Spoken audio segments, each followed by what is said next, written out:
Hey everyone, it's Prince यार। I hope लोग अच्छे होंगे यार, मज़े में होंगे, स्वस्थ होंगे। एपिसोड 4 में आपका वेलकम है। लास्ट लेक्चर में हमने काफ़ी कुछ सीखा था कि सर्वर क्या होता है, जेसन क्या होता है, कैसे हम लोग जेसन डेटा बनाते हैं ऑब्जेक्ट से, कैसे ऑब्जेक्ट को जेसन जेसन डेटा में बनाते हैं। ठीक है, इंटर कन्वर्जन बेसिकली समझ चुके थे। सर्वर कैसे बनाते हैं ये भी समझ चुके थे। एपीआई क्या होता है ये भी समझ चुके थे।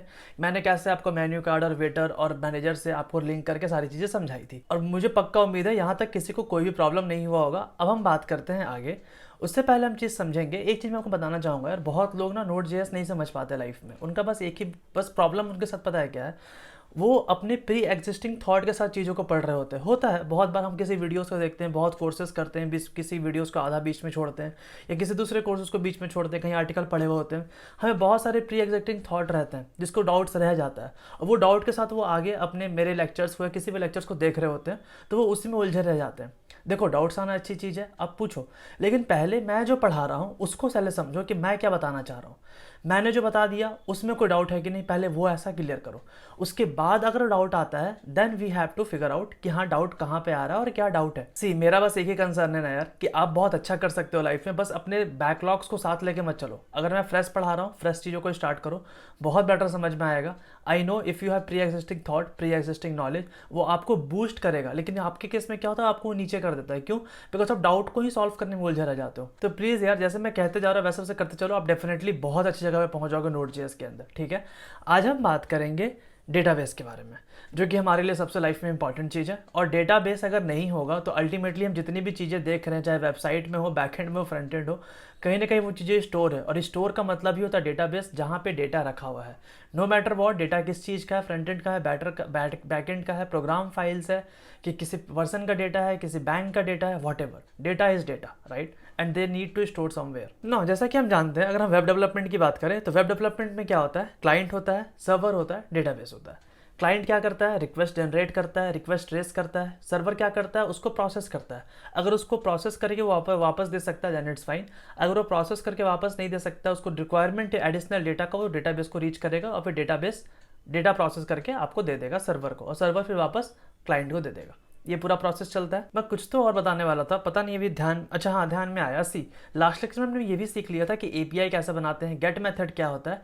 पोस्टमैन सीखने वाले थे बट सीखा नहीं था। आज के लेक्चर में ये सारी चीज़ें अपन कवर करेंगे यार, आप एकदम बेफिक्र होकर बैठो। आज का लेक्चर, हाँ अभी याद आया जो मेन बात कहने वाला था, आज का लेक्चर थोड़ा लंबा चलने वाला है, एंड थोड़ा आपको इसमें ज़्यादा मेहनत करना पड़ेगा। बस मैंने बहुत बहुत ध्यान से इस नोट्स को बनाया है यार, प्रॉपर बैठ के अच्छे से, कि बच्चों को क्या बताना चाहिए, आपका कहाँ डाउट आएगा। प्लीज़ जो जो चीज़ कहते जा रहा हूँ वैसे वैसे करते चलना, बिना किए आगे मत बढ़ना। बढ़ जाओगे डेफिनेटली, कह रहा हूँ, चीज़ें अटक जाएंगी, नहीं समझ में आएगा। प्लीज़ जैसे जैसे कहते जा रहा हो करते चलो, डेफिनेटली समझ में आ जाएगा यार। मैं बहुत ही आसान तरीके में समझा रहा हूँ, सबसे ईजी सी ईजी लैंग्वेज जो समझाने और समझने के लिए हो सकता है, मैं उसमें बातें कर रहा हूँ आपसे। ठीक है, क्लाइंट समझ में आ चुका है अब तक, सर्वर समझ में आ चुका है, डेटाबेस समझ में आ चुका है। डेटाबेस क्यों, अल्टीमेटली हम जितनी भी चीज़ें, लेट्स सपोज हम रेस्टोरेंट का एग्जांपल लास्ट टाइम ले रहे थे, तो हम रेस्टोरेंट ओपन करें, उसमें सेफ होंगे, उसमें मेन्यू कार्ड होगा, उसमें वेटर होंगे, मैनेजर होंगे, सबका डेटा कहीं ना कहीं लिखना होगा। लेट्स से कि मैं बात करूं, अगर लेट्स सपोज हमें बताना है कि हमारे रेस्टोरेंट में कितने नंबर ऑफ शेफ्स है, या फिर हमें पर्सन का डेटा स्टोर करना है। लेट्स सपोज हम रेस्टोरेंट का बहुत बड़ा चेन ओपन कर रहे हैं, और उसमें बट ऑब्वियसली पर्सन का डेटा चाहिए होगा। पर्सन का डेटा एक जेनरिक होता है। पर्सन हो सकता है शेफ हो सकता है वो उसका ऑनर हो सकता है मैनेजर हो सकता है वेटर हो, ठीक है।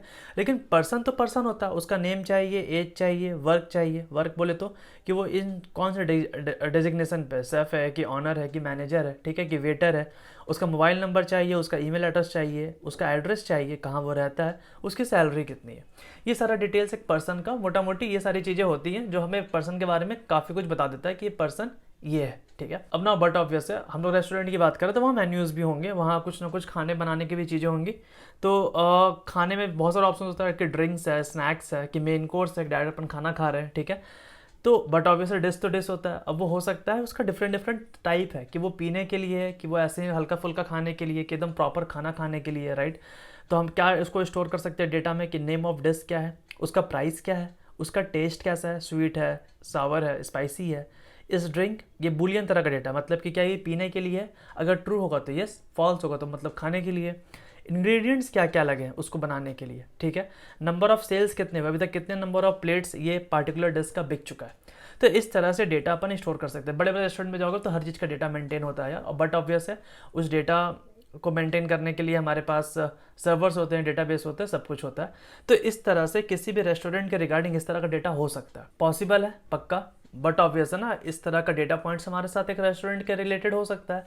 तो अल्टीमेटली वी अगर किसी रेस्टोरेंट को फंक्शनली चलाना है, ठीक है, उसको अच्छे से चलाना है, हम लोग उसको अच्छे से एग्जीक्यूट करना चाहते हैं, तो हम लोग को डेटा से तो डील करना पड़ेगा भैया।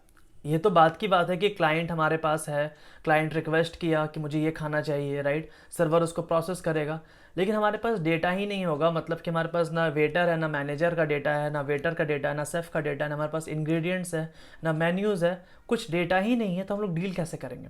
बट ऑब्वियस है, for to store all of this things we need some database, right. तो डेटाबेस हैंडल करना हम लोग को आना चाहिए। चलो, तो there are lots of database out in the market जो हमारे नीड के अकॉर्डिंग हम लोग यूज़ करते हैं। जैसे कि अब हो सकता है ना, अब हम लोग को इस तरह का डेटा मेंटेन करना है, तो डेटा मेंटेन करने के लिए मार्केट में बहुत सारी चीज़ें, जैसे कि हम सर्वर बनाते हैं, सर्वर बनाने के लिए मार्केट में बहुत सारी चीज़ें, हम लोग नोड जेएस यूज़ कर रहे हैं, हो सकता है मार्केट में बहुत लोग जैंगो यूज़ कर रहे हैं जो कि पाइथन पे बेस्ड है, ठीक है, बहुत लोग जावा का यूज़ करते हैं, तो डिफरेंट डिफरेंट तरीके से सर्वर बना सकते हैं। उसी तरह क्लाइंट भी डिफरेंट डिफरेंट तरीके से बना सकते हैं, जैसे कि कुछ लोग रिएक्ट जेएस यूज़ करते हैं, कुछ लोग व्यू जेएस यूज़ करते हैं, कुछ लोग प्लेन HTML CSS यूज़ करते हैं। सेम डेटाबेस के रिगार्डिंग भी there are lots of other various options out there in the market. अब हम लोग अपने नीड के अकॉर्डिंग उसको चूज करते हैं। हमारा नीड है जैसे कि सीक्वल होता है, जो आपके कॉलेज में, हर कॉलेज में आपको पढ़ाया जाता है सीक्वल, जो कि one of the important database है यार। फिर पोस्टग्रेस एसक्यूएल बहुत जगह यूज होता है, मोंगोडीबी, मारियाडीबी, ओरेकल। हम लोग जो वर्क करेंगे वो मोंगोडीबी पे करेंगे। ये एक तरह का नो सीक्वल डेटाबेस है। ये क्या होता है क्या नहीं होता है बात की चीज़ है। देखो, हम थ्योरी बहुत पढ़ सकते हैं, हमारे पास अनलिमिटेड स्कोप्स है थ्योरी पढ़ने के लिए, अनलिमिटेड हमारे पास रिसोर्सेज है थ्योरीज के लिए, right. But we don't want to dig into that thing right now specially, because हम लोग को पहले कॉन्फिडेंस तो आए कि हम लोग कैसे फंक्शनल चीज़ों को बना रहे, राइट। धीरे धीरे देखो, it's a not a one night thing कि हमने आज बैठा, हमने नोड जेएस पढ़ लिया, हमारा नोड जेएस हो गया। Development is a continuous and life time learning है यार। आपको कुछ ना कुछ मॉडिफिकेशंस आते रहेंगे, धीरे धीरे लाइफ में बहुत सारी चीज़ें आते रहेंगे। आपको ऑलवेज अपडेटेड रहना पड़ेगा इन सारी चीज़ों में कि क्या मार्केट में नया आया, क्या चीज़ें चल रही है और क्या क्या हम लोग एक्सप्लोर कर सकते हैं इन सारी चीज़ों में। तो यहाँ तक समझ में आ गया कि हम लोग को डेटा के अराउंड क्यों प्ले करना है, बिकॉज एवरीथिंग इज डेटा। हम लोग कौन सा डेटाबेस यूज़ कर रहे हैं, मोंगोडीबी यूज़ करने जा रहे हैं, ठीक है। क्यों? बिकॉज ये हमारा नीड है, ठीक है। हम लोग मोंगोडीबी सीख रहे हैं तो मोंगोडीबी यूज़ करेंगे, बट ऑब्वियस है। बट क्यों, कैसे, बात की चीज़ें, बट हम लोग MongoDB as a database service use करने वाले हैं। नाउ अगर मैं आपको इस डायग्राम से समझाऊं तो देखो, ये एक सिंपल सा छोटा सा डायग्राम है जहाँ पे सबसे नीचे में डेटाबेस है, बीच में सर्वर है, ऊपर में वेब है। रिएक्ट जेएस से लेट सपोज वेबसाइट बना हुआ है, फ्रंट एंड जो हम लोग को दिख रहा है, उसने रिक्वेस्ट और रिस्पॉन्स भेजा, उसने रिक्वेस्ट भेजा था, बट ऑब्वियस उसको रिस्पॉन्स मिलेगा। रिक्वेस्ट किसको भेजा? सर्वर को। सर्वर हमने कल बना लिया, कल लास्ट लेक्चर में, मतलब कि हमने बना लिया कि नोड जेएस से सर्वर कैसे बनता है, ठीक है। नोड जेएस से सर्वर बन गया with the help of express, ठीक है। हमने एक्सप्रेस जेएस की मदद से सर्वर बना लिया। अब बट ऑब्वियस है, अब सर्वर से काम नहीं होता ना, we need to deal with the data. तो डेटा से डील कौन करेगा? सर्वर। तो सर्वर इंटरेक्ट करता है मोंगोडीबी से और मोंगोडीबी फिर उसको रिस्पॉन्स देता है। ऐसा समझो इस चीज़ को। मैं लास्ट वाले सिचुएशन को आपको यहाँ पे इन्हांस करके बता रहा। एक हमारे पास रेस्टोरेंट है, वहाँ पे क्लाइंट आया, मतलब कि हम जैसे खाने के लिए लोग आए, ठीक है। उसने मांगा कि मुझे प्लेट ला के दो, तो प्लेट ला के दो, तो बट ऑब्वियस है वेटर हमारा क्या था? सर्वर, ठीक है। और डेटाबेस को हम ट्रीट कर रहे हैं एज अ सेफ, ठीक है। अब बट ऑब्वियस है, प्लेट ला के दो, तो वो सेफ से तो नहीं मांगने जाएगा, यहाँ सर्वर खुद हैंडल कर सकता है। तो उसने क्या किया, उस रिक्वेस्ट का जो रिक्वेस्ट क्या था, प्लेट ला के दो, क्लाइंट की तरफ से, उसने एज अ रिस्पॉन्स प्लेट ला के दे दिया। क्लाइंट ने फिर मांगा मुझे पानी ला के दो, तो बट ऑब्वियस है पानी मांग रहा है, तो फिर वो पानी सेफ से तो मांगने नहीं जाएगा। He has all the basic functionality, वो चीज़ों को प्रोसेस करके दे सकता है। उस सर्वर ने पानी ला के उसे एज ए रिस्पॉन्स दे दिया। नाउ अब क्लाइंट बोल रहा है कि मुझे पनीर चिल्ली ला के दो, तो but obvious server paneer chilli नहीं बना सकता, तो वो क्या करेगा? सेफ के पास जाएगा, मतलब डेटाबेस के पास जाएगा। उसने रिक्वेस्ट भेजा डेटाबेस को कि मुझे पनीर चिल्ली चाहिए। डेटाबेस ने यहाँ पे सेफ ने एज ए रिस्पॉन्स उसको पनीर चिल्ली दे दिया और सर्वर ने एज ए रिस्पॉन्स क्लाइंट को पनीर चिल्ली सर्व कर दिया। तो ये होता है पूरा का पूरा प्रोसेस। समझ में आ रहा है कैसे अपन डिवाइड कर रहे हैं कि सर्वर क्या होता है, डेटाबेस क्या होता है एंड क्लाइंट क्या होता है। क्लाइंट सबसे टॉप पे जो रिक्वेस्ट रेज कर रहा है, अगर छोटे मोटे रिक्वेस्ट है सर्वर को हैंडल कर सकता है, वो रिस्पॉन्स भेज देगा। If it requires extra attention database, तो वो डेटाबेस से इंटरेक्ट करेगा और डेटाबेस जो भी रिस्पॉन्स ला के देगा वो सर्वर उसको क्लाइंट को ट्रांसफर कर देगा। समझ में आ रहा है? चलो जी, अब एक चीज़ यहाँ पे ध्यान से समझो। Database typically have their own server system to manage and provide access to the data they store. जो डेटाबेस होता है ना, उसको खुद का सर्वर होता है, जैसे कि सर्वर, ठीक है। हम जो अपना सर्वर बनाए हैं नोड जेएस के ऊपर, वो खुद का एक वेटर जिंदा सर्वर है। उसको खुद को दिमाग है कि प्लेट ला के देना है, कब क्या मांगा जा रहा है, प्लेट ला के देना तो प्लेट ला के देगा, ग्लास ला के देना तो ग्लास ला के देगा। उसी तरह डेटाबेस का भी खुद का अपना सर्वर होता है, ठीक है। वो अपने सर्वर सिस्टम के अकॉर्डिंग मैनेज कर रहा होता है अपने डेटा को। एंड किसी भी सर्वर को अगर डेटाबेस का एक्सेस चाहिए होता है तो वो अपने डेटाबेस के सर्वर को बोलता है कि मुझे डेटा ला के दो। फिर डेटाबेस का सर्वर अपने अकॉर्डिंग काम करता है, डेटा प्रोसेस करता है इंटरनली और फिर ला के दे देता है। कुल मिला के डेटाबेस का भी खुद का सर्वर होता है, ठीक है। जिस तरह से हमारा सर्वर जो होता है Node.js का, उसी तरह डेटाबेस का भी खुद का डेटाबेस का सर्वर होता है। This database server system are separate from Node.js server. जैसे मैंने बताया Node.js का अपना अलग सर्वर है, डेटाबेस का अपना अलग सर्वर है, but they work together to create a dynamic and data driven web application. लेकिन वो दोनों साथ में काम करते हैं। अब ऐसा नहीं होता है कि किसी रेस्टोरेंट में शेफ और वेटर की लड़ाई हो रखी है, नहीं होता, राइट। दोनों सर्वर आपस में साथ में काम कर रहे हैं, दोनों जिंदा इंसान है, शेफ भी एक जिंदा इंसान है एंड वेटर भी एक जिंदा इंसान है। वेटर को हम एज अ सर्वर Node.js का मान रहे हैं, शेफ को डेटाबेस का सर्वर मान रहे हैं। समझ में आ रहा है? देखो रिलेट करते चलोगे ना, कभी नहीं भूलोगे। मैं बता रहा हूँ आपको, एकदम ध्यान से समझना एक एक चीज़ कर को। जिस तरह से Node.js का सर्वर बनाने के लिए वेटर को जिंदा रखना पड़ता है ताकि वो सारा काम करे, उसी तरह डेटाबेस को एक्सेस करने के लिए, डेटाबेस को प्रोसेस करने के लिए, किसी भी डेटा को प्रोसेस करने के लिए हम लोगों को डेटाबेस को भी जिंदा रखना पड़ेगा। इट मीन्स कि डेटाबेस के सर्वर को भी जिंदा रखना पड़ेगा। बट ऑब्वियस है यार ना। थोड़ा समझते हैं यहाँ पे कि Node.js सर्वर डेटाबेस सर्वर का क्या मतलब है। देखो इनिशियल मैं आपको यहाँ पे क्यों इतना फोकस कर रहा हूँ, मैं जब कॉलेज टाइम में जिस चीज़ को पढ़ रहा था मैं बड़ा कंफ्यूज होता था। इनफैक्ट जितने भी लोग इंटरनेट में इस चीज़ को पढ़ रहे हैं, ठीक है, कहीं से भी यूट्यूब से या जनरल वेब से, वो बस कर लेते हैं कि हाँ CRUD एप्लीकेशन बन गया, हमारा एप्लीकेशन समझ में आ गया। But root of the thing क्या है ना, अब इसको एक बार फील कर लोगे ना, आप कभी नहीं भूलोगे। आपको हमेशा याद रह जाएगा कि डेटाबेस सर्वर का क्या मतलब है, क्यों मेरा डेटाबेस काम नहीं कर रहा है। अब इसको डिबग नहीं कर पाओगे कंपनी में जब जाओगे तो। आपको पता होना चाहिए कि डेटाबेस का सर्वर भी होता है, वो अपना सर्वर सिस्टम के अकॉर्डिंग, अपने प्रोटोकॉल के अकॉर्डिंग चीज़ों को वर्क अराउंड कर रहा होता है। A database server is a specialised computer program और system that manage database. It stores, retrieve and manage data efficiently, right. But obvious है, सेफ से रिलेट करके देखो, सेफ एक जिंदा इंसान है, सेफ अगर मर जाएगा तो खाना कौन बनाएगा, ठीक है। सेम यहाँ पे डेटाबेस का सर्वर अगर डेड रहेगा तो डेटाबेस को कोई प्रोसेस नहीं कर पाएगा, ना डेटा स्टोर कर पाएगा, ना डेटा रिट्राइव कर पाएगा, ना डेटा को मैनेज कर पाएगा। इसी तरह से डेटाबेस सर्वर भी, जैसे Node.js का सर्वर क्या होता है कि स्पेशल प्रोग्राम होता है जो सर्वर को अप रखने में हेल्पफुल होता है, उसी तरह डेटाबेस का सर्वर भी एक स्पेशल प्रोग्राम है जो डेटाबेस को अप रखने में हेल्पफुल होता है, ठीक है। तो database server store your application data, but obvious है when your Node.js server needs data, ठीक है। देखो जो डेटाबेस सर्वर होता है ना, वो किसी भी एप्लीकेशन का डेटा स्टोर रखता है, ठीक है। जैसे कि अगर हम बात करें रेस्टोरेंट का एग्जांपल ले रहे हैं हम लोग, ठीक है। तो रेस्टोरेंट में मैनेज कर रहा है क्या, मेन्यू मैनेज कर रहे हैं हम लोग, ठीक है, कि क्या क्या हमारे पास खाना है, एंड हम लोग पर्सन मैनेज कर रहे हैं। तो 1 मिनट का रेस्टोरेंट का एप्लीकेशन अगर लेट सपोज, तो उसका डेटा मैनेज कौन कर रहा है, डेटाबेस सर्वर, ठीक है।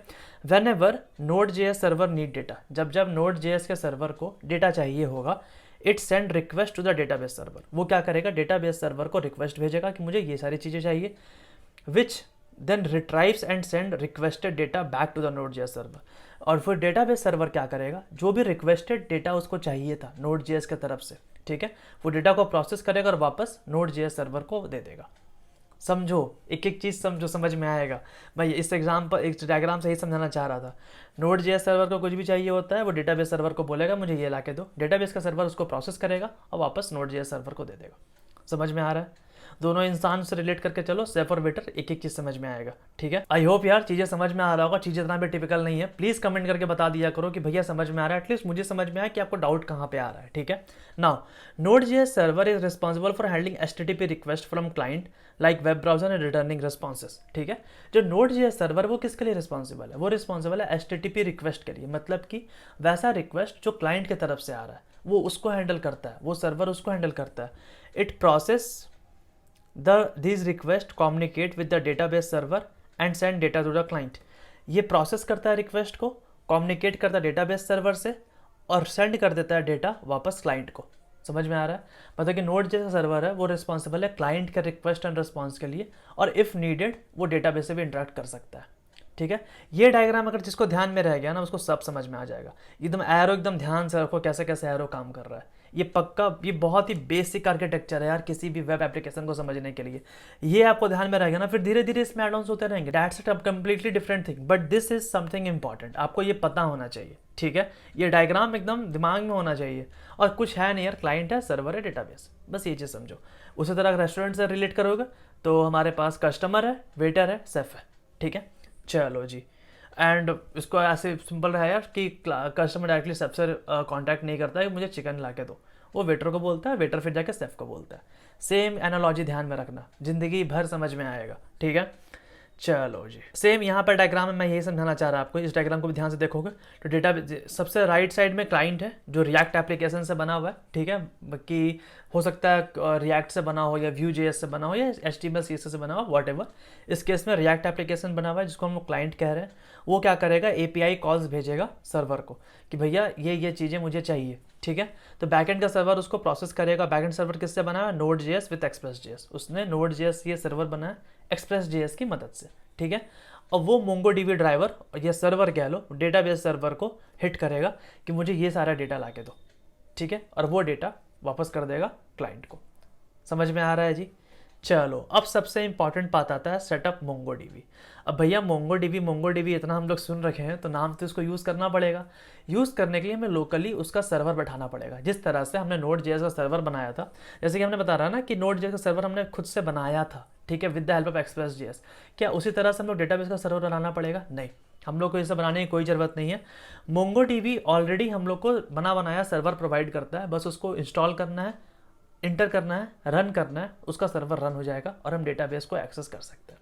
समझ में आ रहा है। हम लोग लोकली अपने सिस्टम में इस डेटाबेस सर्वर को बना रहे हैं, अप कर रहे हैं, इसलिए वो हमारा सारा डेटा अपने सिस्टम में इंस्टॉल्ड रहेगा और स्टोर रहेगा, ठीक है। एक चीज़ बस मैं बताने जा रहा हूँ आपको यार, जो कि प्लीज़ ध्यान से समझ लेना। Setup MongoDB locally is quite tough for most of you, but relax, we are here to help you. This is something very important, very very very important. आप प्लीज़ इसको स्किप मत करना। आपको MongoDB समझ में आना ही चाहिए और MongoDB आपके सिस्टम में इंस्टॉल्ड होना ही चाहिए। अगर ये नहीं है तो कोई मतलब नहीं है यार इस चीज़ का सीखने का। Trust me. देखो मैं macOS यूज़ कर रहा हूँ, मेरे पास M2 चिप है, ठीक है। आपके पास हो सकता है किसी के पास M1 चिप होगा, एप्पल का लैपटॉप अगर आप यूज़ कर रहे हैं, या मोस्ट ऑफ द यूज़र हो सकता है वो विंडोज़ यूज़ कर रहे हैं, नॉट एन इशू। कोई भी आप सिस्टम यूज़ कर रहे हो, MongoDB हर चीज़ के लिए आपको प्रोवाइड कर रहा है आपके लिए सर्वर। तो MongoDB के वेबसाइट पर अगर आप जाते हो, ठीक है, मैंने MongoDB क्लिक किया, अब MongoDB के वेबसाइट में आ गया। Now they offer lots of products as well, but let's suppose मैं प्रोडक्ट्स पे गया, यहाँ डेटाबेस पे क्लिक किया, ठीक है। एंड डेटाबेस पे जब मैं क्लिक कर रहा हूँ तो थोड़ा टिपिकल है यार, जब इसको देखोगे ना तो वेबसाइट काफ़ी सुंदर दिख रहा है, ठीक है। एप्लीकेशन कहीं भी रन कर सकते हैं, ब्ला ब्ला थिंग्स, बहुत सारी चीज़ें हैं यार आप कर सकते हो, बट इसको डाउनलोड कहाँ से करें, ये चीज़ें समझ में नहीं आती, ठीक है। थोड़ा टिपिकल होता है, तो डायरेक्टली हम सर्च करते हैं MongoDB डाउनलोड, ठीक है। जब मैंने डाउनलोड पे क्लिक किया तो आपको पहला लिख जाएगा MongoDB कम्युनिटी, कहते हैं हम लोग उसको, MongoDB कम्युनिटी सर्वर डाउनलोड, ठीक है। आप अपने अपने सिस्टम के अकॉर्डिंग यहाँ से डाउनलोड कर सकते हो। डाउनलोड करने के बाद क्लिक क्लिक क्लिक करते जाना है, चीज़ें इंस्टॉल हो जाएगी। देर आर 60% चांसेस कि यहाँ से आपका काम बन जाए, 40% चांसेस है कि नहीं बनेगा। तो there are lots of website as well जहाँ पे आप सर्च कर सकते हो कि how to install, let suppose install MongoDB in Windows, ठीक है। विंडोज़ मैं एंटर किया तो देर आर चांस कि आपको बहुत सारा पहला URL मिलेगा एंड ऑल, बट मैं रिकमेंड करता हूँ Gigs4Gigs पे आप जाओ, ठीक है। आपको आर्टिकल यहाँ पे दे रखा है। जैसे जैसे ये कहते जा रहे हैं यार, प्लीज़ डाउनलोड करते जाओ विद इमेजेस, इन्होंने बता रखा है कि कैसे कैसे क्या क्लिक करना है। ट्रस्ट मी, अगर आपने एक भी चीज़ें स्किप करी तो हो सकता है आपका सर्वर चालू ना हो MongoDB का, एंड अगर आपने हो सकता है फॉलो कर लिया तो ये सर्वर चालू हो जाएगा। सर्वर चालू करने में मुझे खुद 2 घंटे लगे थे, लॉट्स ऑफ इशू यार, बिकॉज देखो हम सर्वर बना नहीं रहे, राइट। सर्वर उन्होंने खुद बनाया है डिफरेंट डिफरेंट मशीन्स के अकॉर्डिंग, और मशीन्स में कुछ ना कुछ आए दिन अपडेट चलते रहते हैं। There are lots of different OS। अगर मैं मैक की बात करूँ तो उसमें M1 आता है, M2 आता है, M2 Pro आता है, ठीक है। विंडोज़ की बात करूँ तो विंडोज़ 10 आता है, 11 आता है, lots of things out there.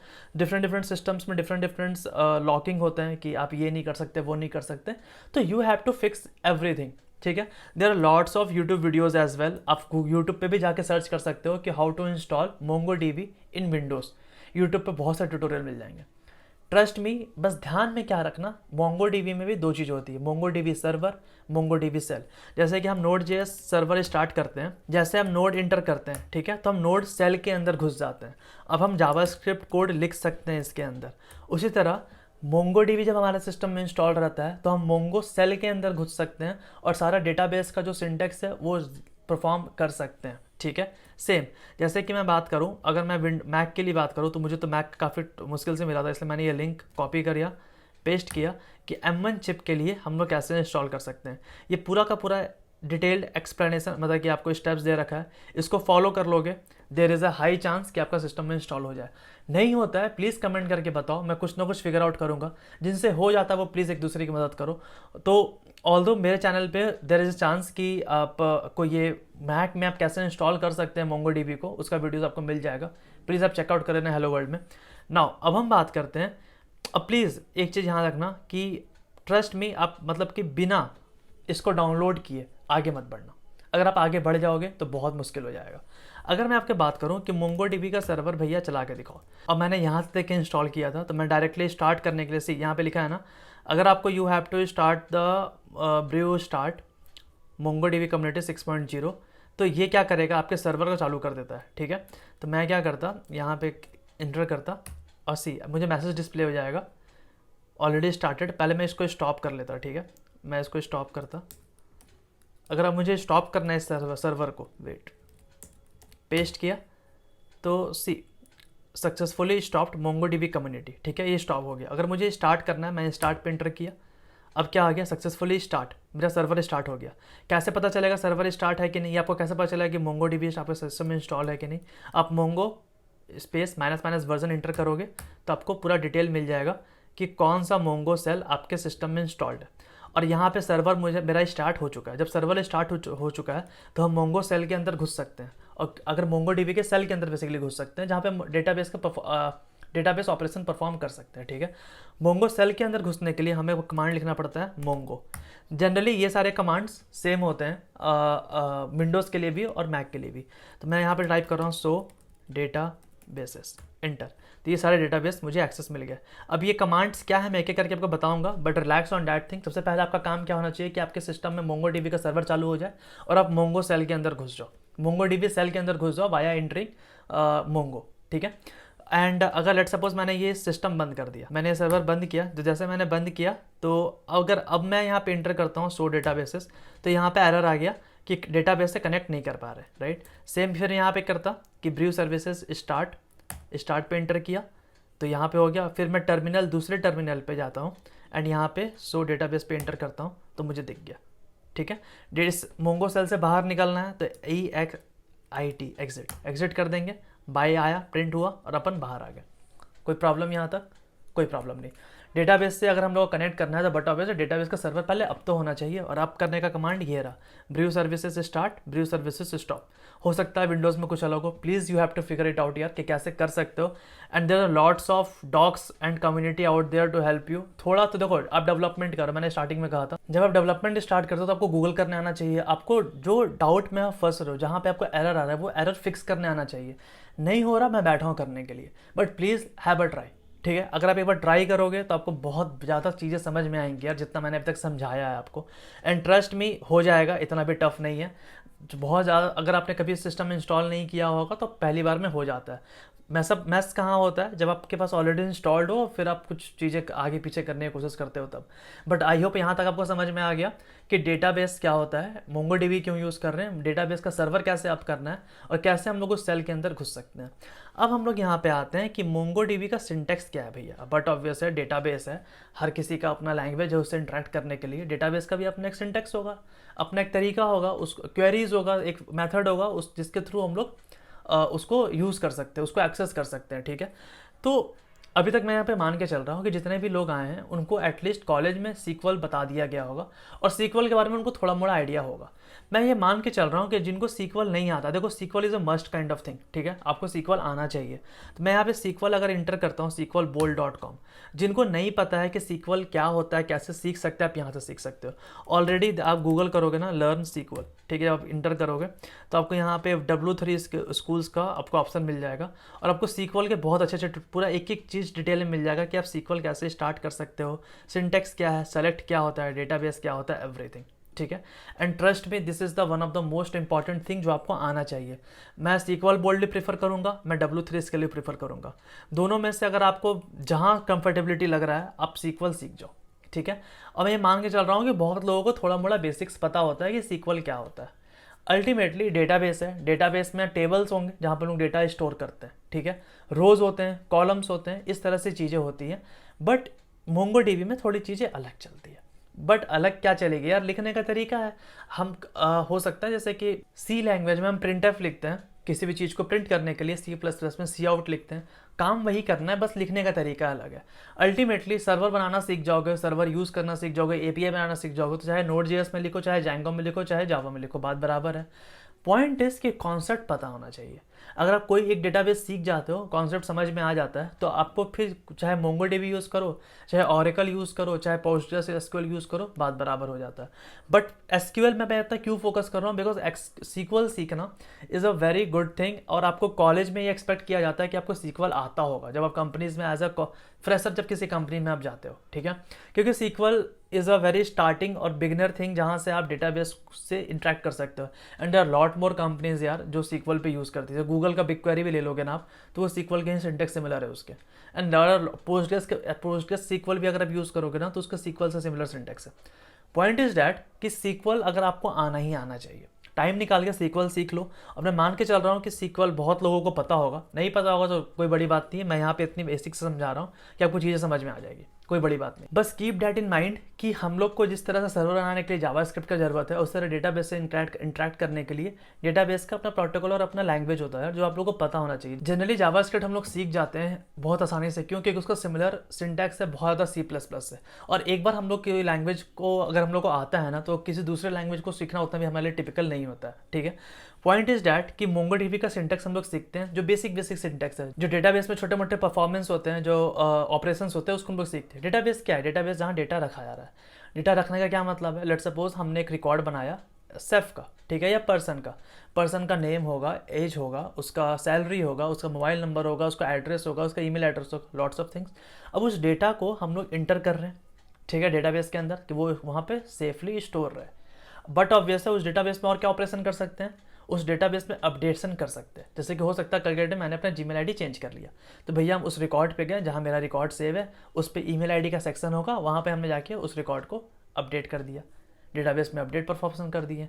हो सकता है डेटाबेस को डिलीट कर दो, हो सकता है कल के डेट में मैंने एक कंपनी छोड़ दी, अब मेरा मन कर रहा है कुछ और करने का, तो इस कंपनी से जो मेरा डेटा था, जो मेरा रिकॉर्ड था, वो डिलीट कर दो, ठीक है। हो सकता है कि मुझे बस डेटाबेस पढ़ना है मतलब कि डेटाबेस के अंदर जितने भी पर्सन है वो सारा मुझे लिस्ट मिल जाए कि कौन कौन से पर्सन इस कंपनी में है। और मेनली यही 4 ऑपरेशंस होते हैं। आइदर हम रिकॉर्ड क्रिएट कर सकते हैं, ठीक है, आइदर हम उस रिकॉर्ड को रीड कर सकते हैं, आइदर उसको अपडेट कर सकते हैं या डिलीट कर सकते हैं। और क्या कर सकते हो बताओ? एक रिकॉर्ड के साथ हम लोग इतना ही छेड़छाड़ी कर सकते हैं, और तो ज़्यादा कुछ हम लोग चेंजेस या अमेंड उसमें नहीं कर सकते, राइट। चलो जी, अब मैं मान के चल रहा हूँ, और प्लीज़ कोई भी मक्कारी मत करना यार, कोई भी झूठ मत बोलना, वीडियो को पॉज कर लो, बल्कि मैं तो कहूँगा, लेकिन तब तक आगे मत बढ़ना जब तक कि आपका मोंगोडीबी का सर्वर चालू नहीं होता। अगर आपका सर्वर चालू नहीं हुआ, there is no point to watch आगे का वीडियोस, क्योंकि समझ में ही नहीं आएगा, बिकॉज आप फील ही नहीं कर पाओगे डेटाबेस में चल क्या रहा है। मैं मान के चल रहा हूँ कि सर्वर आपने चालू कर लिया और अपन मोंगोडीबी सेल के अंदर है, ठीक है, सर्वर मेरा चालू है, मैं मोंगोडीबी सेल के अंदर हूँ, तो मैंने मोंगो इंटर किया, तो मैं मोंगोडीबी सेल के अंदर आ चुका। चलो जी, बहुत बढ़िया। अब सीक्वल या नो सीक्वल? नो सीक्वल मतलब कि जो डेटाबेस है, अल्टीमेटली सीक्वल और no sequel is a database, no sequel हम लोग मोंगोडीबी यूज़ कर रहे हैं, ठीक है। तो जो सीक्वल में हम लोग स्टोर करते हैं ना डेटा, वो इस तरह से करते हैं कि आईडी होता है, नाम होता है, ईमेल होता है, पासवर्ड होता है। इसको हम लोग टेबल कहते हैं, जहाँ पर्सन का डेटा स्टोर्ड है, ठीक है। हम लोग रो वाइज इसमें एंट्रीज रखते हैं, जिसको हम लोग रो कहते हैं या रिकॉर्ड कहते हैं, ठीक है। और कॉलम में क्या है? कॉलम में नेम, ईमेल, पासवर्ड, कि कौन क्या क्या डेटा किसी पर्सन का हम लोग स्टोर कर रहे हैं, उसको हम लोग कॉलम कह रहे हैं। बट यहाँ पे डेटा इस फॉर्मेट में स्टोर रहता है, तो यहाँ पे टेबल ना कह के हम लोग कलेक्शन कह रहे हैं, कि मतलब कि ये पर्सन का कलेक्शन है, ठीक है, कि इसमें हो सकता है डिफरेंट डॉक्यूमेंट्स हो। यहाँ रो ना क्या के डॉक्यूमेंट कह रहे हैं, कि इसका नाम स्टोर है एंड्रयू, उसका ईमेल स्टोर है, उसका पासवर्ड स्टोर है, राइट। यहाँ पे आईडी क्या है? आईडी एक यूनिक आइडेंटिफायर ऑब्जेक्ट होता है यार, जो मोंगोडीबी खुद देता है हर एक डॉक्यूमेंट्स को, ठीक है। जब भी आप कोई डॉक्यूमेंट इंसर्ट करोगे तो वो एक ऑटोमेटिक आईडी असाइन कर देता है, जो कि यूनिक होता है पूरे के पूरे कलेक्शंस के अंदर, ठीक है। और हम लोग जो नेम, पासवर्ड, हम लोग ये क्या क्या डेटा स्टोर कर रहे हैं, उसको हम लोग फील्ड कहते हैं। समझ में आ रहा है रिलेशन क्या है? इसको यहाँ पे सीक्वल में टेबल कहते हैं, एंड इस केस में हम लोग क्या कहते हैं? कलेक्शन कहते हैं। यहाँ पे रो वाइज डेटा स्टोर रहता है, इसलिए रो कहते हैं या रिकॉर्ड कहते हैं। इस केस में हम लोग इसको डॉक्यूमेंट कहते हैं, ठीक है। और यहाँ पे जो हम लोग कॉलम कह रहे हैं, कि नाम है, कि ईमेल है, कि पासवर्ड स्टोर्ड है, यहाँ पे हम लोग इसको फील्ड कह रहे हैं। समझ में आ रहा है? यहाँ मैंने टेबल वाइज भी आपको समझा दिया है। डेटाबेस को डेटाबेस कहते हैं, ठीक है। पक्का। अब मैं बात करता हूँ कि मैं यहाँ पे आया, मैंने बोला कि भाई डेटाबेस शो करो, तो शो डेटा बेसेस इंटर किया, तो मेरे सिस्टम में अभी right now total 4 databases present है। ठीक है, तो मेरा मन कि मैं डीबी के अंदर जाऊँ, तो मैं यूज़ डीबी। जब मैं यूज़ डीबी किया तो अब मैं किसके अंदर आ गया, इस डीबी के अंदर आ गया। ठीक है, अब मेरा मन कर रहा है सो कलेक्शंस, मतलब कि इस डीबी वाले डेटाबेस के अंदर टोटल कितने कलेक्शंस प्रेजेंट है, मतलब टोटल कितने टेबल्स प्रेजेंट है। तो सो कलेक्शन पे मैं इंटर किया तो एरर आ गया क्योंकि कलेक्शंस होगा। ठीक है, तो सो कलेक्शंस पे आया तो 3 चीज़ें आ गया, फीडबैक, प्रोडक्ट्स एंड स्टूडेंट्स। ये टोटल 3 हमारे पास टेबल्स प्रेजेंट है इस डीबी डेटाबेस के अंदर। ठीक है, अब मैं आपको यहाँ पे बताऊँ कि लेट सपोज कि मुझे एक चीज़ यहाँ पे मैं आपको थोड़ा, यहाँ पे मुझे इमेज मिल गया तो मैं समझाना चाहूँगा कि किस तरह से हम लोग एक जेसन फॉर्मेट में डेटा को स्टोर करते हैं। ये भी बेनिफिट है यार यहाँ पे मोंगोडीबी यूज़ करने का, कि हम लोग एक बहुत ही स्ट्रक्चर्ड वे में एक जेसन फॉर्मेट में डेटा को स्टोर करते हैं। फर्स्ट नेम आ गया जेन, लास्ट नेम एड्रेस, एड्रेस के अंदर भी हम लोग उस एड्रेस अपने आप में एक ऑब्जेक्ट है। ठीक है, उसके अंदर भी क्या क्या है, स्ट्रीट है, सिटी है, स्टेट है, जिप कोड है मतलब कि पिन कोड है, और एक अंडरस्कोर आईडी करके ऑटोमेटिक हर एक कलेक्शंस को, हर एक रिकॉर्ड्स को एक यूनिक सा आईडी प्रोवाइड करता है जो कि कंप्लीटली यूनिक होता है इस पूरे कलेक्शन के अंदर। ठीक है, मतलब इस अंडरस्कोर आईडी से, इस यूनिक आईडी से हम फाइंड कर सकते हैं कि ये कौन सा कलेक्शन है और इसके अंदर डेटा क्या है। चलो अब हम बात करते हैं यहाँ पे कि लेट सपोज हम लोग को डेटाबेस बनाना है। ठीक है, तो मैंने यहाँ पे क्या बोला, जब यहाँ पे अपन आए थे तो यूज डीबी, मतलब कि हम डीबी को यूज़ करना चाह रहे हैं as a database. Let suppose मैंने यूज़ प्रिंस किया होता, लेट सपोज चलो मैं बाहर आ ही जाता, सो डेटाबेसेस। ठीक है, इंटर किया तो डेटाबेस मैं बोला यूज़ प्रिंस, इंटर किया तो अब क्या हो गया कि डेटाबेस जो डीबी है वो प्रिंस पे आ गया। अब मैं अगर सो डेटाबेसेस पे क्लिक करूँ तो क्या मुझे दिखेगा, कुछ भी नहीं दिखेगा क्योंकि इसके अंदर एक भी रिकॉर्ड नहीं है। हम लोग कुछ ना कुछ तो रिकॉर्ड इंसर्ट करना पड़ेगा यार।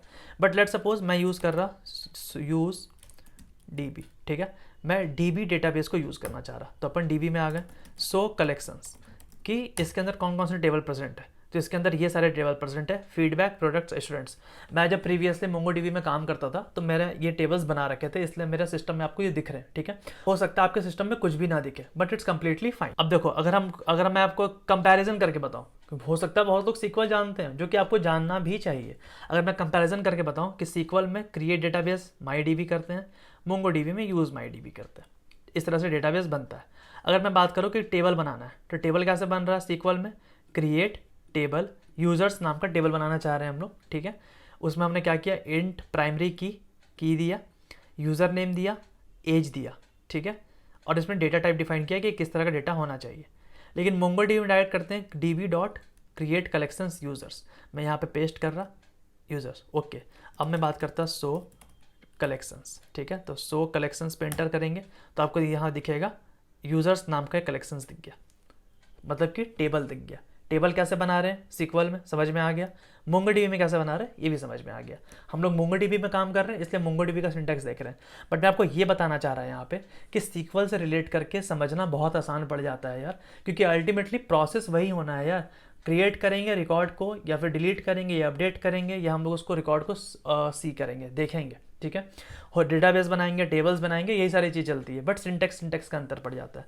लेट सपोज मुझे डेटा इंसर्ट करना है, तो मैंने यूज़र्स नाम का टेबल तो बना लिया, तो मैं क्या करूँगा, dB dot users insert one मतलब कि एक रिकॉर्ड अपन इंसर्ट करना चाह रहे हैं जिसका ID 1 है, यूज़र नेम एलिस है और एज 25 है।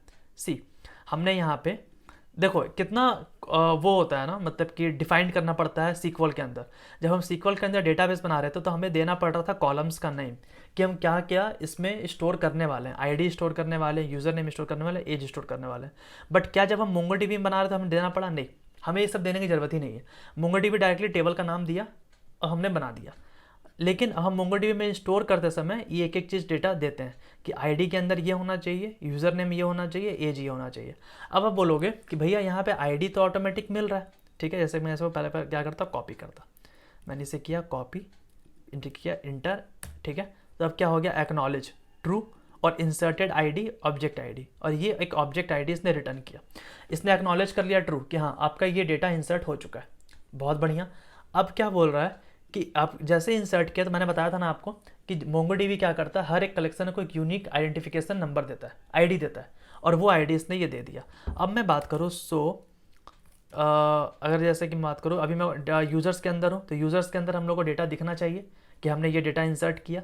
अब दिखेगा कैसे, क्वेरी कैसे करते हैं हम लोग सीक्वल के अंदर, select star from users where इतना इतना इतना। बट मेरा मन है कि यूज़र्स टेबल के अंदर या यूज़र्स कलेक्शंस के अंदर और डिटेल में कहूँ, जितने भी डॉक्यूमेंट्स प्रेजेंट है वो सब दिख जाए। डॉक्यूमेंट्स मतलब कि जितने भी रिकॉर्ड्स प्रेजेंट है। थोड़ा टर्मिनोलॉजी याद करने में प्रॉब्लम होगा, बट टाइम टू टाइम समझ में आ जाएगा। तो मैंने क्या बोला, db डॉट वट आई से, कौन सा डेटाबेस, यूज़र्स डॉट फाइंड, ठीक है, इंटर। तो ये हमें रिकॉर्ड मिल गया। अगर आप इसे यहाँ पे ध्यान से देखोगे तो जब मैंने इसे इंटर किया तो आपको ये दिखा अंडरस्कोर आईडी, ठीक है, एक ऑब्जेक्ट आईडी मिल गया। ये हमने ऐड किया नहीं था, ये ऑटोमेटिक ऐड हो गया, ठीक है। ID equal to 1, user name Alice and age 25। मैं एक और डेटा इंसर्ट करने जा रहा, यहाँ मैंने एज डाल रहा हूँ लेट सपोज 23 एंड मैंने नाम डाल दिया अपना, ठीक है, इट्स प्रिंस। अब मैंने क्या किया, इंटर। जैसे मैंने इंटर किया तो ID ऑटोमेटिक इस बार 1 रह गया। ID मुझे 2 चेंज करना था, बट नॉट एन इशू। अब मैं क्या करता, शो करता। चलो यहाँ तक समझ में आ गया कि 2 रिकॉर्ड्स हमने कैसे यहाँ पे इंसर्ट कर लिया और कैसे हम लोग डेटा को देख भी पा रहे हैं, ठीक है। अब मैं क्या करता, इसको बंद कर देता, सेल को टर्मिनेट किया। मैंने क्या बोला, चलो फिर से मोंगो के अंदर देखते हैं कि डेटा हमारा वाकई में स्टोर्ड है कि नहीं। मोंगो के अंदर गए तो सो पहले डेटाबेस किए, कौन कौन डेटाबेस प्रेजेंट है, इंटर किए। तो DB, तो यूज़ DB, ठीक है, इंटर। सो कलेक्शंस के अंदर है, इंटर। सो तो अब ये यूज़र्स हमारा प्रेजेंट है, ठीक है। तो DB dot users dot find, inter, ठीक है। तो ये दो डेटा हम लोग को यहाँ पे मिल गया। पक्का यहाँ तक किसी को कोई दिक्कत? कोई दिक्कत नहीं जी। अब हम बात करते हैं नेक्स्ट स्टेप हमारा क्या है। ऐसा देखो, अब ये क्वेरी क्या कह रहा है, ये क्वेरी क्या कह रहा है बेसिकली कि ऐसा यूज़र्स फाइंड करो जिसका एज ग्रेटर देन 21 हो, ठीक है। तो यहाँ पे तो सीक्वल में अपन ऐसे लिखते हैं, ठीक है। बट अगर मोंगो DB की बात करें तो DB dot users find where age, और GT मतलब कि ग्रेटर देन, $GT मतलब ग्रेटर देन 21, जिसका एज 21 से ग्रेटर हो। तो मैं यहाँ पे इंटर किया, ठीक है।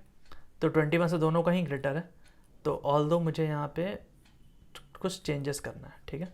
मैंने इंटर करने से पहले मैंने बोला 21 नहीं, उसका लेट सपोज लेस देन, यहाँ पे एज 25 है, 23 है ना, तो जिसका लेस देन, LT मतलब कि less than vote, less than 24। तो एक ही रिकॉर्ड आना चाहिए जो कि मेरा प्रिंस का, ठीक है। तो यह हमारे पास एक रिकॉर्ड आ गया, user name Prince and age 23।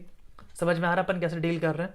चलो अब मेरा मन कर रहा है अपडेट करने का, तो अपडेट कैसे करते हैं सीक्वल में, इस तरह से अपडेट करते हैं। बट मोंगो DB में कैसे अपडेट करते हैं, DB डॉट अपडेट यूज़र्स, ठीक है।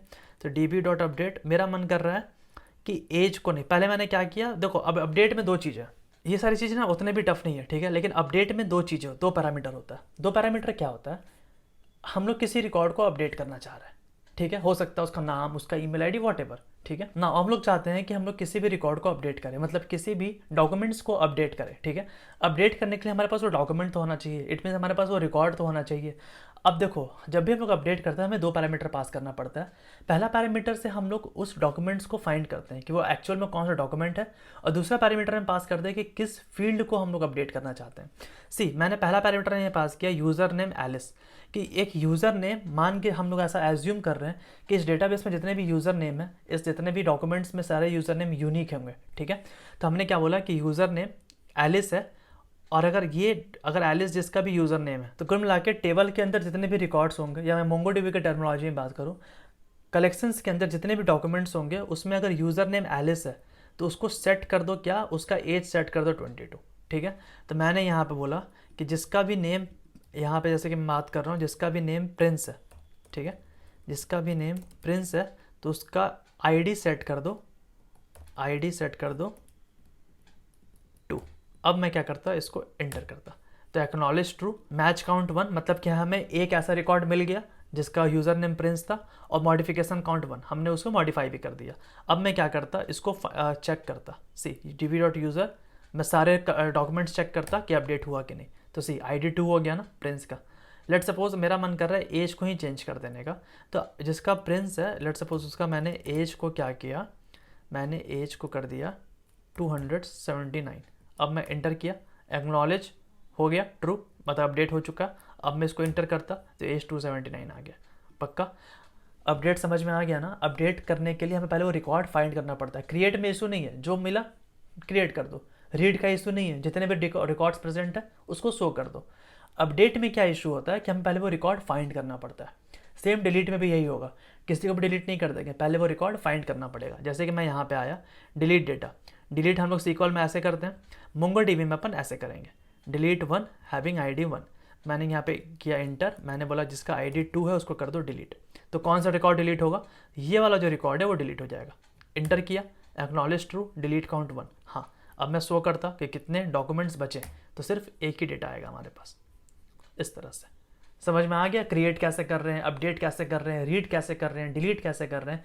ये काफ़ी बेसिक फंक्शनैलिटी है जो मोंगोडीबी में हम लोग को आनी चाहिए। ये अभी तक का आपने सबसे बेहतरीन और इंपॉर्टेंट चीज़ पढ़ा है जो आपको सच में आना चाहिए था यार, जो बहुत ही इंपॉर्टेंट था और आपको मतलब कि इस तरह से फील दे रहा था कि आप कैसे डेटाबेस से इंटरेक्ट कर रहे हैं उनके खुद के लैंग्वेज में। मोंगोडीबी के सिंटेक्स में अपन ये सारी चीज़ें बातें कर रहे थे, ठीक है। अब भैया एक चीज़ तो समझ में आ गया, कितना अपन टर्मिनल के अंदर ये बोरिंग सा ब्लैक एंड वाइट टेक्स्ट देखते रहेंगे। तो भैया काम को टर्मिनल का कलर चेंज कर दो, नहीं ये सब चीज़ें अपन नहीं करते। ये तो बहुत छोटे मोटे डेटा अपन डील कर पा रहे हैं, बट डेटा जब अमाउंट बड़ा हो जाता है, जब हम लोग उसको टर्मिनल में देख नहीं सकते, उसका एक विजुअल अपीयरेंस अच्छा होना चाहिए। तो there is a thing called MongoDB Compass, ठीक है। ये एक GUI है, मतलब ग्राफिकल यूज़र इंटरफेस है, and there are lot of market में अवेलेबल है यार, जिसको हम लोग डाउनलोड करके हम लोग इसको यूज़ कर सकते हैं। जैसे मैं आपको बात करूँ मोंगोडीबी कंपास, ठीक है, तो डाउनलोड मोंगोडीबी कंपास। ये क्या करता है कि आपके सिस्टम में जो डेटाबेस प्रेजेंट है उसको ग्राफिकल यूज़र इंटरफेस देने की कोशिश करता है, और जितने भी डेटा प्रेजेंट है वो आपको ग्राफिकली दिख रहे होते हैं कि हाँ ये सारे डेटा आप, और उससे आप इंटरेक्ट भी कर सकते हो। तो आप यहाँ पे जाके स्टेबल वर्जन जो है डाउनलोड कर सकते हो अपने अपने प्लेटफॉर्म के अकॉर्डिंग, क्या का मैक है, उबंटू है, विंडोज़ है, वॉटेवर, ठीक है। और यहाँ पर डाउनलोड कर लोगे पैकेज को, तो जब से डाउनलोड कर लोगे तो आपका डाउनलोड हो जाएगा और उसको इंस्टॉल कर लेना, जो कि काफ़ी आसान है। उसी तरह अगर आपको कंपास नहीं यूज़ करना है तो आप मोंगोडीबी रोबो 3T ये भी डाउनलोड कर सकते हो, ठीक है। ये भी काफ़ी अच्छा टूल है। मैं पहले इसको यूज़ किया करता था, बट मैंने फिर जब बहुत सारी कंपनी से वर्क किया तो मुझे पता चला कि लोग कंपास यूज़ करते हैं, जो कि थोड़ा ज़्यादा अच्छा है। इसका लुक एंड फील थोड़ा ज़्यादा अच्छा है, इसका थोड़ा उतना अच्छा नहीं है, बट दोनों अपने अपने जगह पे यार, आपको जो मन है आप इसको यूज़ कर सकते हो, ठीक है। तो मैंने मेरे सिस्टम में कंपास ऑलरेडी स्टोर्ड है, मैं कंपास पे गया, ओपन किया, ठीक है। अब देखो, अब कंपास को भी तो सर्वर चाहिए होगा ना, कंपास कहाँ रन करेगा। कंपास का क्या काम है कि अगर आपका डेटाबेस का सर्वर अप है, ठीक है, तो वो आपको डेटाबेस से इंट्रैक्शन करने में हेल्प करेगा। तो मेरा डेटाबेस का सर्वर कहाँ अप है। अब भैया एक चीज़ बताओ, जिस तरह से हमारा सर्वर Node.js का सर्वर का एक URL होता था, जैसे कि लोकल होस्ट :3000, उसी तरह से डेटाबेस का सर्वर का भी URL होगा। बट ऑब्वियस होगा यार, जब यहाँ पे आप रन करते हो ना, जैसे कि मैं यहाँ पे क्या किया, एग्जिट किया, ठीक है।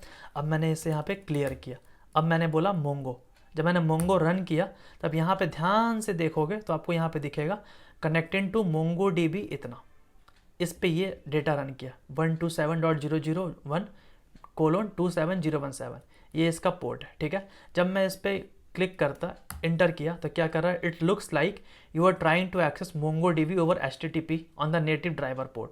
तो मतलब कि आप मोंगोडीबी के सर्वर को एक्सेस करना चाह रहे हैं HTTP, यहाँ पे सिर्फ HTTP रिक्वेस्ट हम लोग हैंडल करते हैं। तो मैंने यहाँ पे क्या किया, कॉपी किया इस पूरे को, मोंगोडीबी इतना।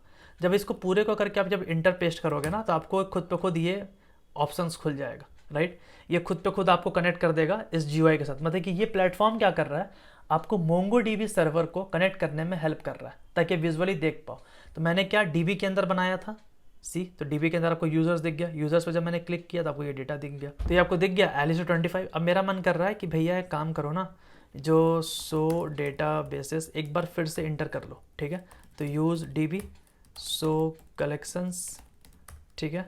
तो यूज़र्स के अंदर हमने क्या किया था, इंटर किया था, राइट। तो यूज़र्स के अंदर आते हैं, तो प्रिंस नाम का डेटा फिर से इसमें इंटर कर देते हैं। तो मैं यहाँ पे गया, इंटर किया प्रिंस, राइट, db.insert1, एंड जब अपन यहाँ पे आते हैं, मैंने बोला 23 एंड नाम डाल दिया प्रिंस, तो वो डेटा हम लोग को एज इट इज़ दिखने लगेगा। इंटर किया, ठीक, इंटर हो गया। अब मैं यहाँ पे क्या करता, रिफ्रेश करता, यहाँ पे रिफ्रेश का ऑप्शन है, मैंने जैसे रिफ्रेश किया तो आपको प्रिंस का डेटा दिखने लगा। मेरा मन इसे एडिट करने का, मैं यहाँ पे आया, मैंने बोला कि प्रिंस ना करके इसे कर दो प्रिंस कुमार, ठीक है। अब मैंने यहाँ पे क्या किया, अपडेट किया, तो डायरेक्टली अपडेट हो गया। अब मेरा मन कर रहा है यहाँ पे चेक करने का क्या है, तो db.users.find, ठीक है, इंटर। तो दिख गया नेम क्या आ गया, प्रिंस कुमार, बिकॉज हमने यहाँ पे अपडेट किया। कुल मिला के आप डेटाबेस को डायरेक्टली यहाँ से अपडेट करो या आप GUI के थ्रू अपडेट करो, ये आपके ऊपर है। GUI is what, graphical user interface, कि आप बार बार आपको कमांड ना टाइप करना पड़े, डायरेक्टली यूज़ कर सकते हैं। मेरा मन यहाँ पे एक कॉलम और ऐड कर रहा, मैं एडिट किया, यहाँ पे मैं गया क्लिक इंसर्ट ए फील्ड, ठीक है। मैंने यहाँ पे फील्ड ऐड किया, मैंने ऐड किया ईमेल आईडी, ठीक है। ईमेल पे क्लिक किया, मैंने यहाँ पे बोला अब मैं यहाँ पे आया prince@gmail.com, ठीक है। यहाँ स्ट्रिंग टाइप का है, यहाँ पे आप सेलेक्ट भी कर सकते हो कि जो नया फील्ड बना रहे हो कौन सा रखा है, तो स्ट्रिंग टाइप का, ठीक है। अब मैं क्या अपडेट हो गया। अब मैं जाता यहाँ पे अब चेक करता, फाइन, तब यहाँ पे दिख गया ईमेल प्रिंस ऐड हो गया, पक्का शो होने लगा बेसिकली।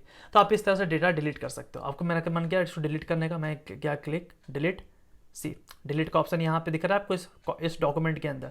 आप इसको जेसन फॉर्मेट में भी चेक कर सकते हो, आप इसको रो फॉर्मेट टेबल फॉर्मेट में भी चेक कर सकते हो। मेरा मन कर रहा है इसको डिलीट करने का, मैं यहाँ पे क्लिक किया, डिलीट पे ऑप्शन किया, डिलीट हो गया। अब मेरा मन क्या कर रहा है इसको चेक करने का कितने रिकॉर्ड्स बचे, अब सिर्फ हमारे पास एक ही रिकॉर्ड बचा।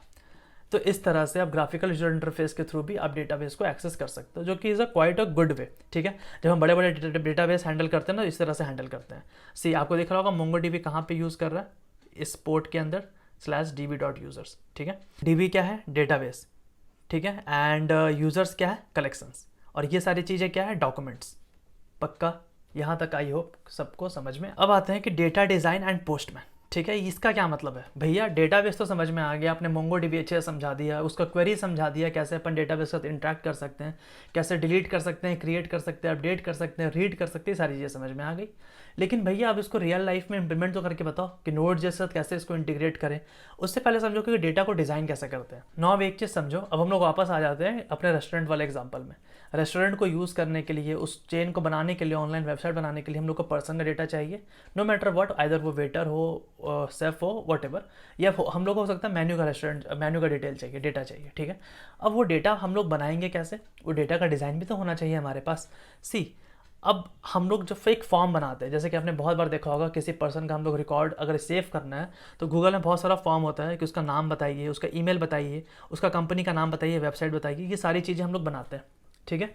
ये जब सारा चीज़ बनाते हैं तो क्या हमारा काम हो गया, डेटा में सेव हो गया, हमने क्लिक किया सेव हो जाता है? कैसे होता है? फॉर्म बस दिखने का है। अल्टीमेटली ये क्या करता है, फ्रंट एंड में जो भी हम डेटा फिल करते हैं, फ्रंट एंड उसको एक पर्टिकुलर फॉर्मेट में डेटा को अरेंज करता है और वो पूरा का पूरा डेटा को सेंड कर देता है सर्वर को। सर्वर उसको प्रोसेस करता है और फिर वो सेंड कर देता है डेटाबेस को, ठीक है।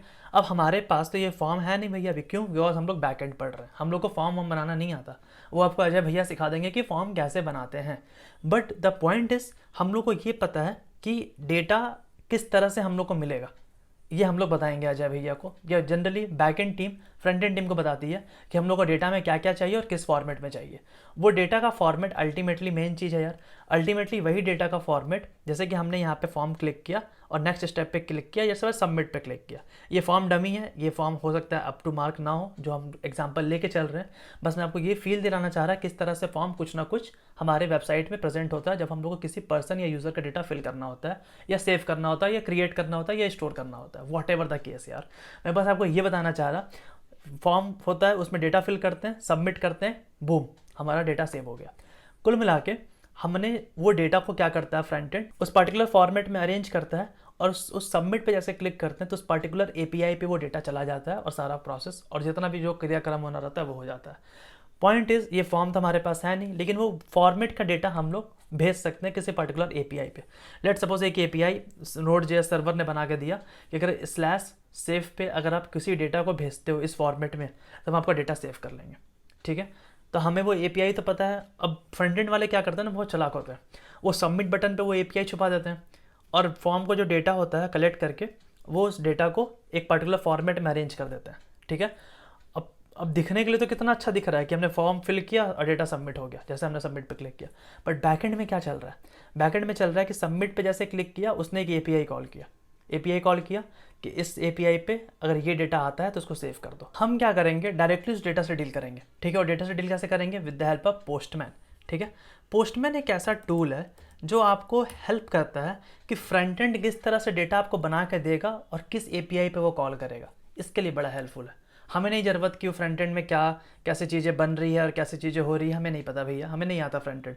तो हम क्या करेंगे, वो जो डायरेक्टली जो डेटा बना के दे रहा है उस डेटा को तो यूज़ कर सकते हैं ना। मैंने क्या बोला कि लेट सपोज लास्ट लेक्चर हमने सर्वर बनाया था, आपको याद होगा। तो मैं यहाँ पे आया, मैंने बोला कि VS कोड ओपन किया, इस सर्वर का पहले चालू करते हैं।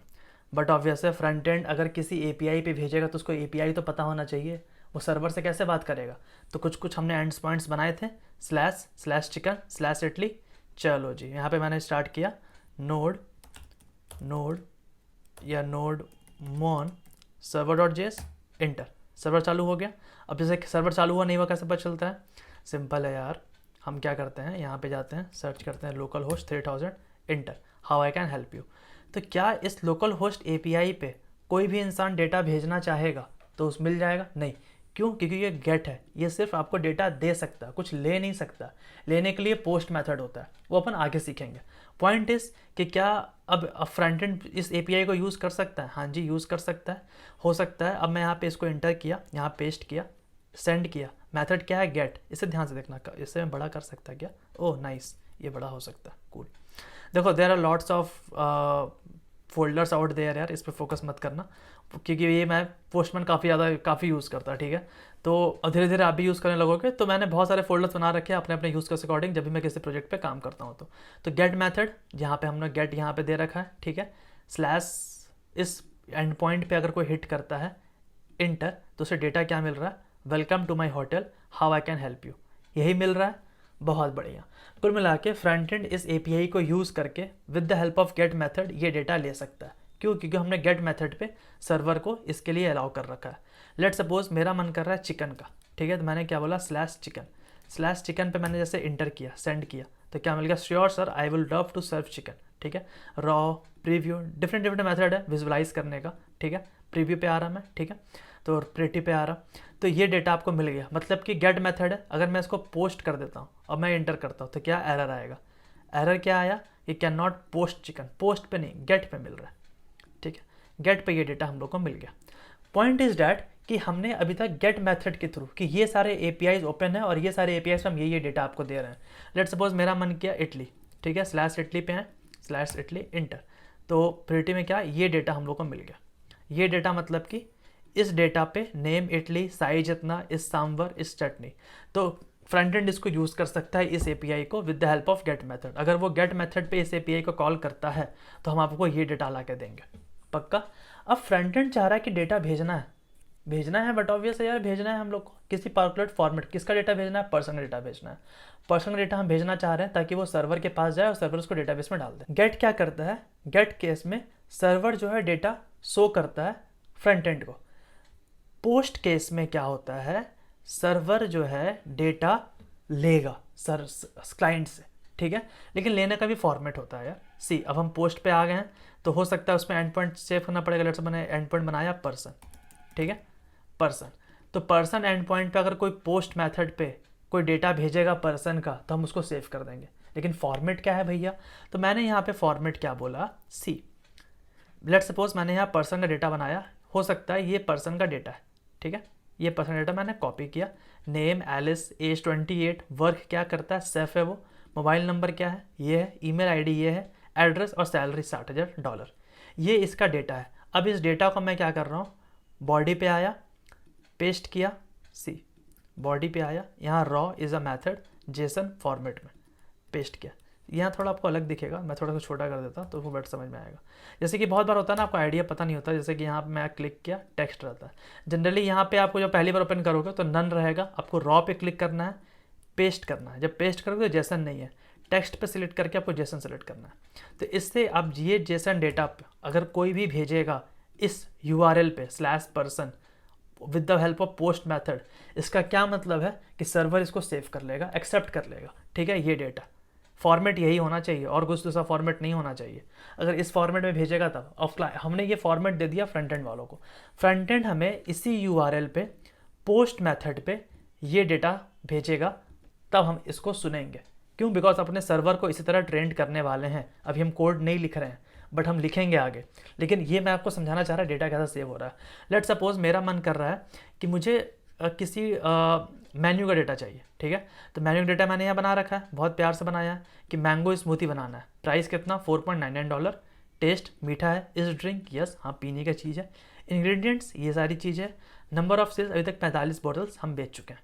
मैं यहाँ पे गया, मैंने यहाँ पे लोकल होस्ट और ऐड किया, लोकल होस्ट 3000 /इटली नहीं, पोस्ट होगा, क्यों, बिकॉज हम डेटा लेना चाह रहे हैं क्लाइंट से।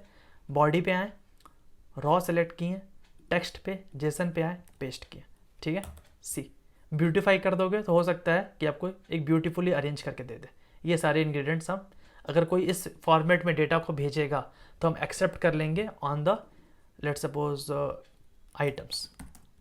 अगर इस यूआरएल पे, इस एपीआई पे, पोस्ट मेथड पे फ्रंट एंड से कुछ डेटा हमारे पास आता है तो हम सेव कर लेंगे।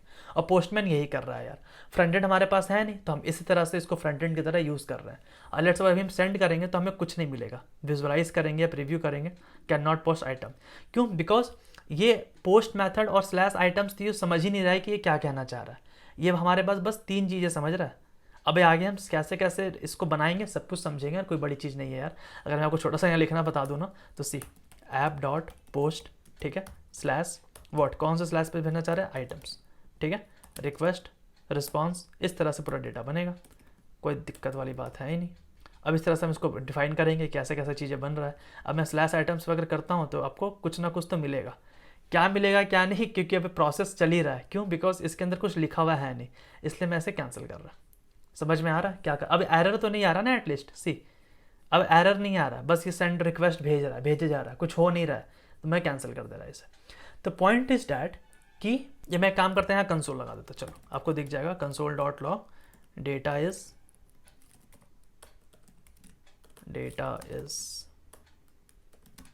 सेव्ड, ठीक है।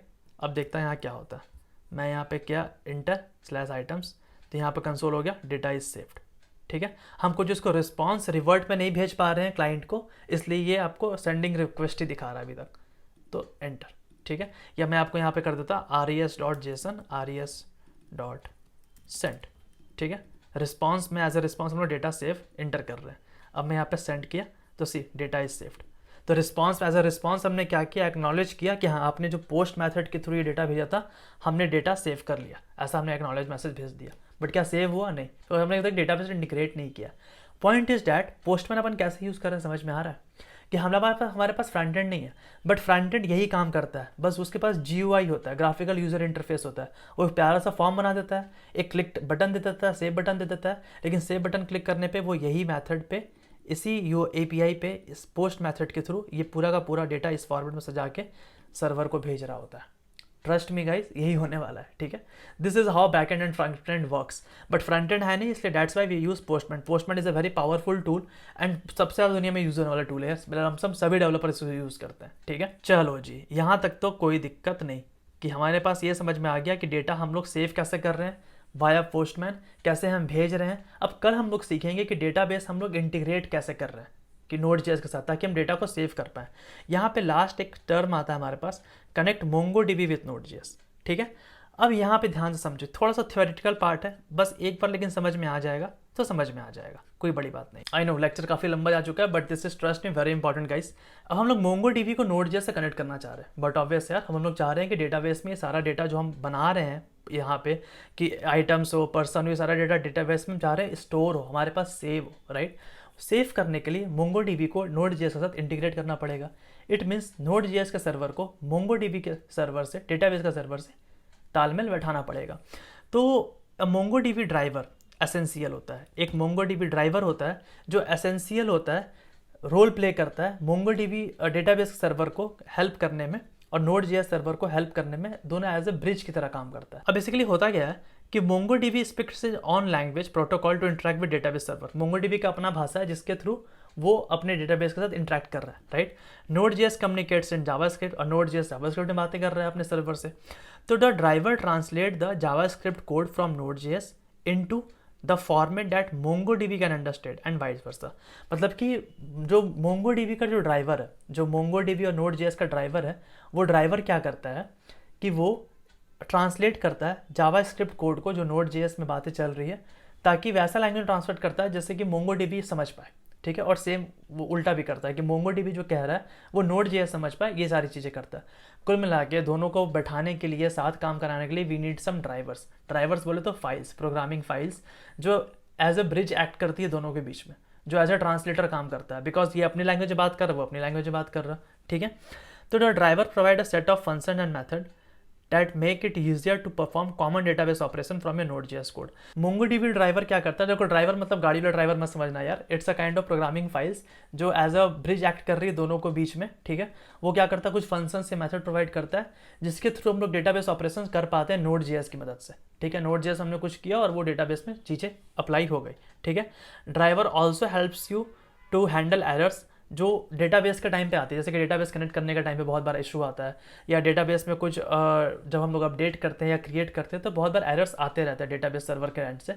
तो उस एरर लैंग्वेज को भी समझने के लिए वी नीड सम फंक्शनैलिटी, और वो हमारे लिए वेब ड्राइवर इजिली अवेलेबल करवा देता है, ठीक है। तो जो most popular MongoDB Node.js driver है जो ऑफिशियल MongoDB ने बनाया है, ठीक है, वो उसका नाम भी MongoDB। तो हम क्या करते हैं, npm install MongoDB लिखते हैं और MongoDB ड्राइवर को यूज़ करना स्टार्ट कर देते हैं। ये ड्राइवर क्या करता है? ब्रिज बनाता है MongoDB डेटाबेस सर्वर और Node.js सर्वर के बीच में, ताकि दोनों के बीच में इजिली ट्रांजेक्शन परफॉर्म हो सके।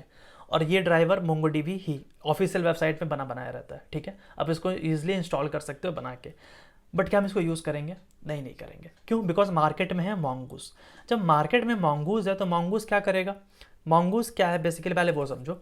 Mongoose object data modelling library है, उसको हम लोग ODM लाइब्रेरी कहते हैं। आई नो थोड़ा आपके लिए हेक्टिक हो रहा है बिकॉज लेक्चर ऑलरेडी लंबा जा चुका है। इन शॉर्ट मैं आपको समझाऊं, Node.js और MongoDB के बीच में तालमेल बैठाने के लिए we need some programming files, some drivers जिसको हम लोग कहते हैं। उस ड्राइवर ऑफिशियल वेबसाइट पे MongoDB ने खुद ने बनाए हैं, उसे हमें MongoDB कहते हैं। उस ड्राइवर का नाम भी MongoDB है, ठीक है। लेकिन हम लोग MongoDB यूज़ नहीं करेंगे, हम लोग यूज़ करेंगे Mongoose। क्यों यूज़ करेंगे वो समझा रहा। पहले ये समझो Mongoose क्या है। Mongoose एक तरह का ODM है, मतलब कि ऑब्जेक्ट डेटा मॉडलिंग है, इसका समझने की जरूरत नहीं है, अगर नहीं समझ में आ रहा है तो। कुल मिला के ये भी वही काम करता है, Node.js और MongoDB को मिलाता है, दोनों के सर्वर को आपस में एक रिलेशन बैठाता है, ठीक है। एज अ ट्रांसलेटर काम करता है। और there are lots of other reason जिसके थ्रू हम लोग Mongoose प्रीफर करेंगे। बस मैं आपको एक छोटा सा एग्जांपल समझाना चाह रहा यार, कि जब हम लोग पहले याद करो, जब हम मोबाइल खरीदने जाते थे तो हमें साथ में एक ईयरफोन मिलता था फ्री। बहुत सारे चाइनीज़ मोबाइल में, बहुत सारे सैमसंग के मोबाइल में फ्री ईयरफोन मिलता था। क्या हम उस ईयरफोन को यूज़ करते थे कभी लाइफ में? नहीं। हम क्या करते हैं, बाहर जाते हैं ब्लूटूथ वाला खरीद लेते हैं या कुछ से कुछ बेटर खरीद लेते हैं जो कान में चुभे ना। पॉइंट इज डैट जो नेटिव सामान मिलता है हमें मोबाइल के साथ, हम उसको यूज़ नहीं करते। क्यों? बिकॉज वो बिल्ड क्वालिटी उसकी उतनी अच्छी नहीं होती, उसका यूज़र एक्सपीरियंस उतना अच्छा नहीं होता, बहुत दिक्कत होता है, इरिटेशन होता है उसको यूज़ करने में। तो मार्केट में सेम प्रोडक्ट दूसरे कंपनी का रहता है और हम उसको यूज़ कर लेते हैं। क्यों?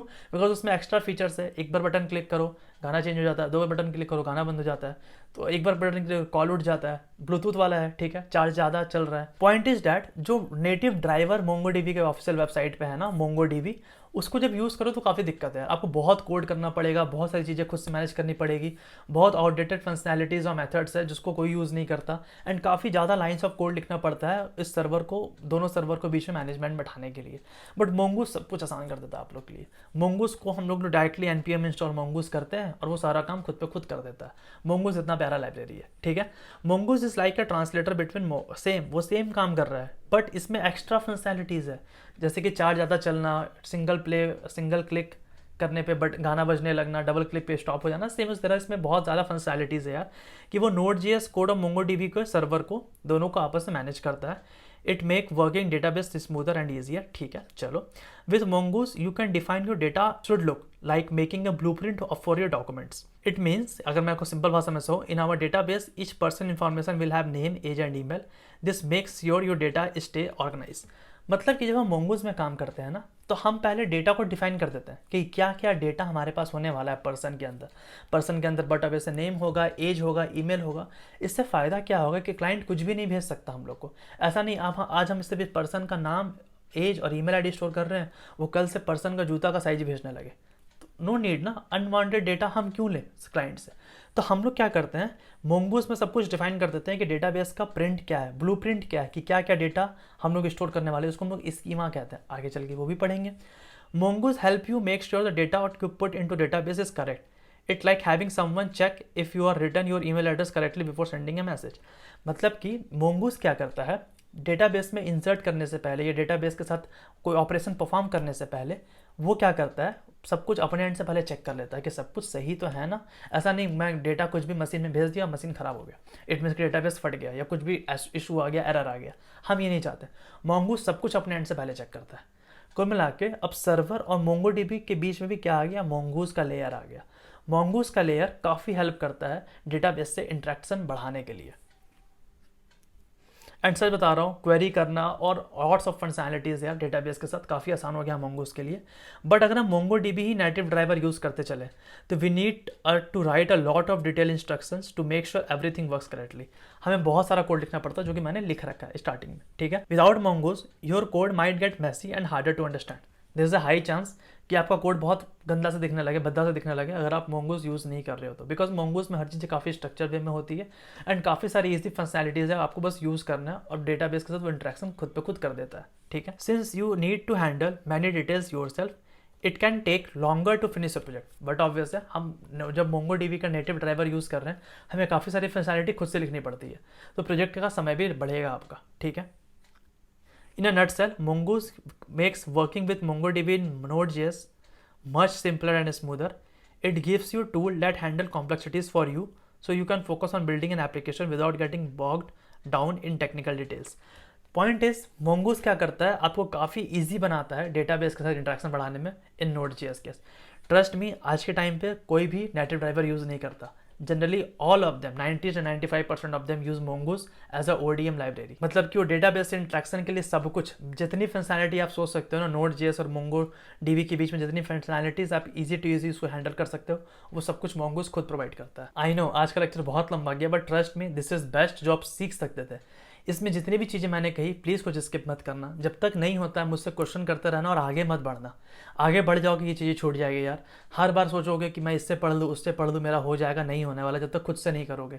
और जितनी भी चीज़ें मैंने कही है प्लीज़ खुद से अटेम्प्ट करना, खुद से करना। सच बता रहा हूँ, एक एक चीज़ इतनी अच्छे से विजुअलाइज और फील कर पाओगे ना, आप कभी नहीं भूलोगे Node.js और मोंगो डीबी को। एंड अच्छा लगा तो कमेंट करो यार, एंड जो भी डाउट आता है प्लीज़ पूछ लिया करो बेझिझक, मैं बैठा हूँ बताने के लिए। थैंक्स अ लॉट पेशेंसली इतने लंबे वीडियोज़ को देखने के लिए। मिलते हैं नेक्स्ट वीडियो, तब तक के लिए बाय, सायोनारा।